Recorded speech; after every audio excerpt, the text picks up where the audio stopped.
ya udah kita anggaplah 5 juta ya, 5 Hmm. juta. Makan 1,5 juta. Sisa 3,5 juta. Apa namanya? Kosan 1 juta. Kosan 1 juta, sisa 2,5 juta. Lo belum laundry, belum apa segala macam.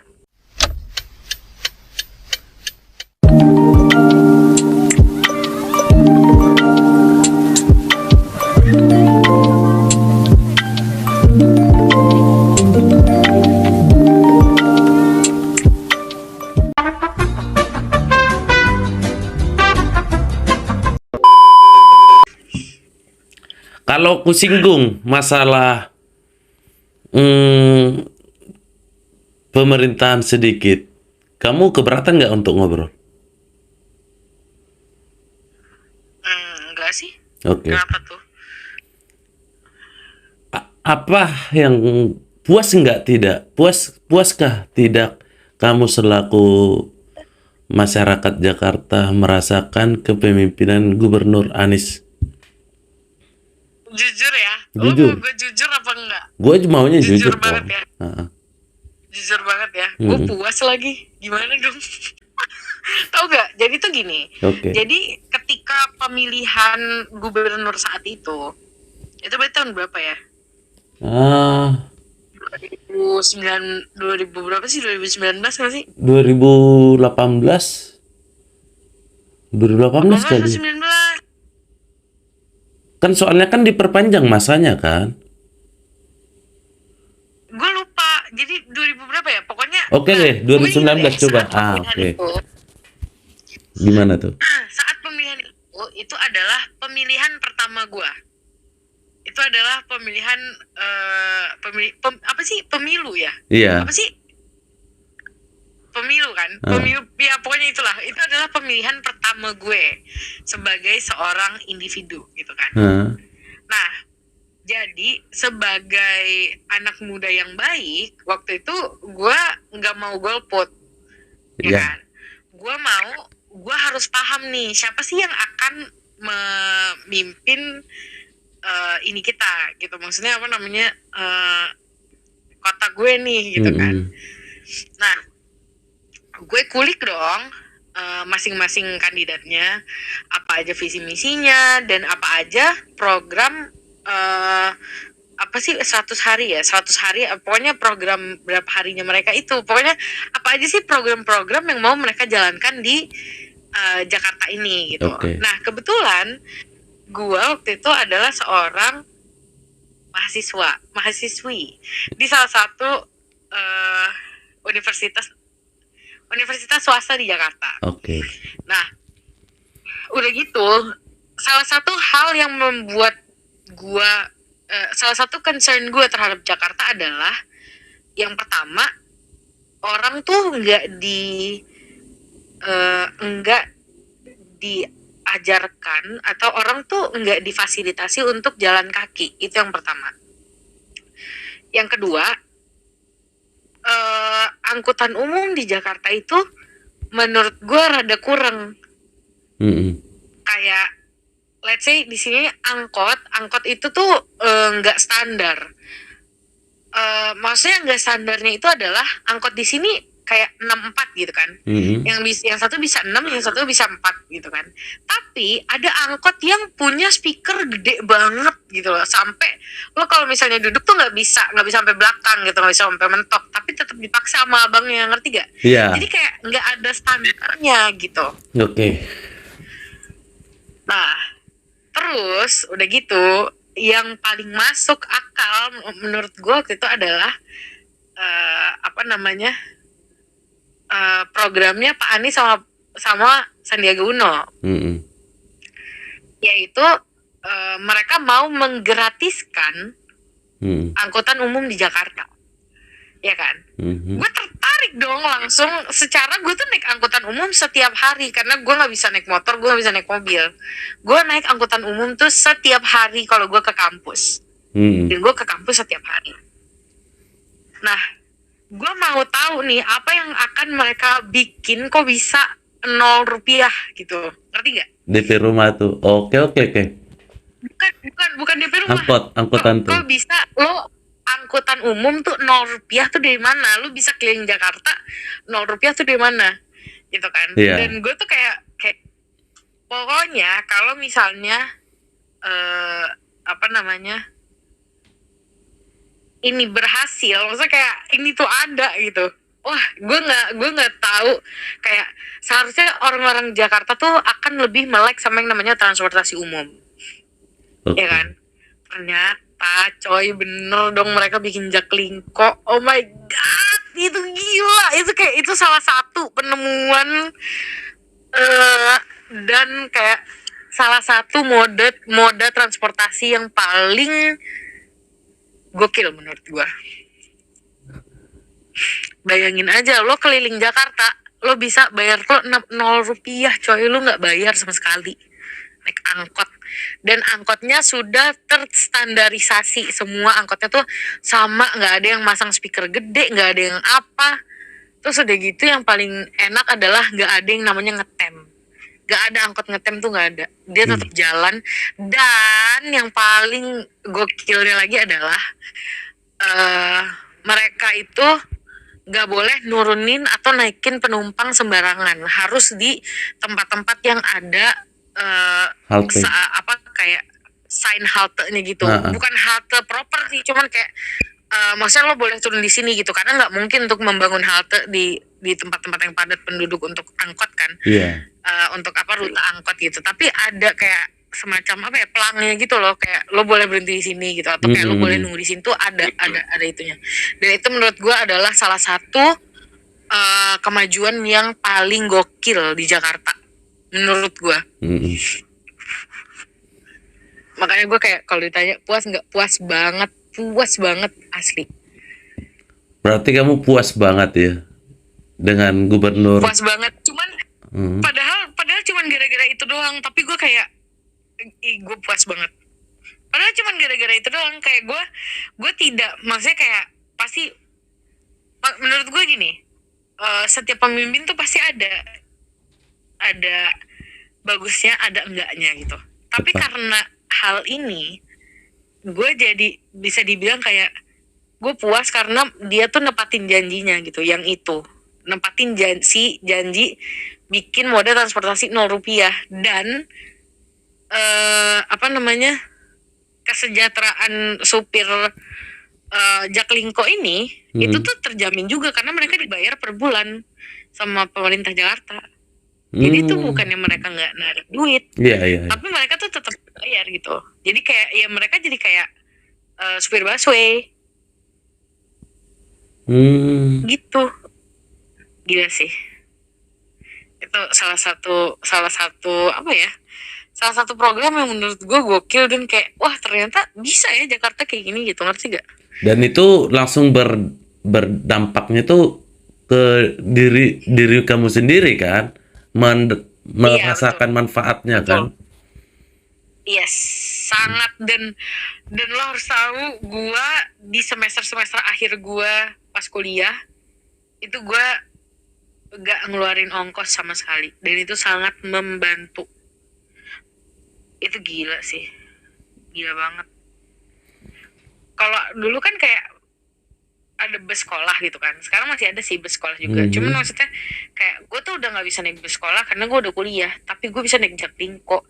Dan Jaklingko tuh lebih gimana ya, lebih ramah penduduk. Ngerti gak sih? Iya. Itu sih, itu gokil banget, karena kayak yang ngerasain manfaatnya tuh bukan gue doang, maksudnya kayak bukan mahasiswa doang, tapi kayak mbok-mbok jamu yang biasanya apa namanya harus naik angkot, ibaratnya bayar 5.000 sehari gitu kan. Dia dengan beli kartu 20.000, dia tuh bisa menghemat berapa puluh ribu, dia nggak usah keluar ongkos, ngerti gak sih? Oke, berapa biaya yang bisa setelah ada program itu, biasanya per bulan untuk biaya transportasi ke kampus itu menghabiskan berapa? Ya, gue kalau pergi ke kampus itu gue harus 2 kali naik angkot. Jadi 3.000 sama satu lagi 6.000, 9.000, anggaplah 10.000. Ini pergi doang. Pulang itu gue tunggu bentar. 6.000 tambah 2.000, 8.000. Berarti tadi 9 ya, 9 tambah 8, 17.000. 17.000 dikali 5 berapa? 17 kali 5, 585 kali ya. 85 ya? Oh ya benar. 85.000. 85.000 dikali 4. 8, 16, 24, 32. 340.000 yang gue hemat per bulan. Lumayan. Lumayan dampaknya ya. Lumayan banget, dan itu again itu untuk anak kuliah tuh gede loh itu. Iya, benar. 340.000 tuh. Ya. Kamu puas nggak sebelum Pak Anies? Nggak terlalu ngikutin karena gue nggak milih. Saya belum cukup umur waktu itu. Saat itu juga belum kepikiran situ kan? Belum. Tapi sebelum Pak Anies Pak Ahok kan? Pak Ahok sih gue salut sih. Dia bener-bener apa ya, maksudnya kayak tegas sekali orangnya.